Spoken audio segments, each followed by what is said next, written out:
అందరికీ నమస్కారం అండి. ఉప్పు లేని నైవేద్యాన్ని స్వీకరించే ఉప్పిల్ అప్పన్ దేవాలయాన్ని గురించి ఇప్పుడు మనం తెలుసుకుందాము. ఉప్పు వేయకపోతే మనం ఎలాంటి వంటకాన్ని కూడా తినలేము. అలాంటిది ఏకంగా దేవుడికే ఉప్పు లేని వంటకాన్ని నైవేద్యంగా పెడతారు. ఇలాంటి వింత ఆచారాలున్న ఆలయాలు మన దేశంలో చాలానే ఉన్నాయి. అందులో ఒకటి ఈ ఉప్పిల్ అప్పన్ దేవాలయము. ఈ ఆలయము తమిళనాడులోని తంజావూరు దగ్గరలో ఉంది. స్థల పురాణం విషయానికి వచ్చినట్లయితే మార్కండేయుడు లోక సంకాచారం చేస్తూ ఈ ప్రాంతానికి వచ్చినప్పుడు తన కోరిక తీరటానికి ఈ ప్రాంతమే సరైనది అనుకొని వేల సంవత్సరాలు లక్ష్మీదేవి కోసం తపస్సు చేయటం మొదలు పెడతాడు. ఎన్నో ఏళ్లు గడిచిన తర్వాత లక్ష్మీదేవి ఒక చిన్నపిల్ల రూపంలో ఆయన ముందుకు వచ్చింది. ఆ పాపను చూసిన మార్కండేయుడికి తన తపస్సు సగం ఫలించిందని అనిపించింది. ఆ పాపను ఎంతో ప్రేమతో పెంచి పెద్దవాడిని చేయసాగాడు.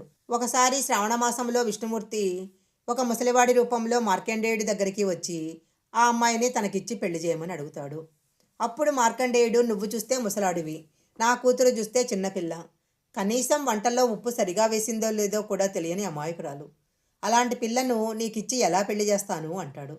దానికి సమాధానంగా ముసలివాడు, ఉప్పు లేకపోయినా తను చేసిన వంటకు వంక పెట్టకుండా తింటాను, అంతేకాని ఆ అమ్మాయిని పెళ్లి చేసుకోకుండా అక్కడి నుంచి కదలను అని మొండిపట్టు పడతాడు. ఇదంతా చూసిన మార్కండేయుడికి అనుమానం వచ్చి కళ్ళు మూసుకొని దివ్యనేత్రాలతో వచ్చింది విష్ణుమూర్తే అని తెలుసుకుంటాడు.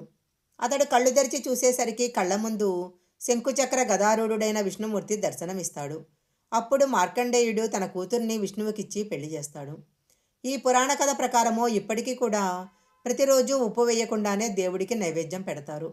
ఇక్కడ పాల్గొన మాసంలో జరిగే రథోత్సవము చాలా ప్రాముఖ్యత కలిగి ఉంది. ఈ రథోత్సవంలో ఉప్పిలి అప్పన్గా పిలువబడే విష్ణుమూర్తి భూదేవితో కలిసి తిరువీధిలో ఊరేగుతాడు. ఈ ఉత్సవమే కాకుండా వసంతోత్సవాలు, కళ్యాణోత్సవాలు కూడా ఎంతో ఘనంగా జరుగుతాయి.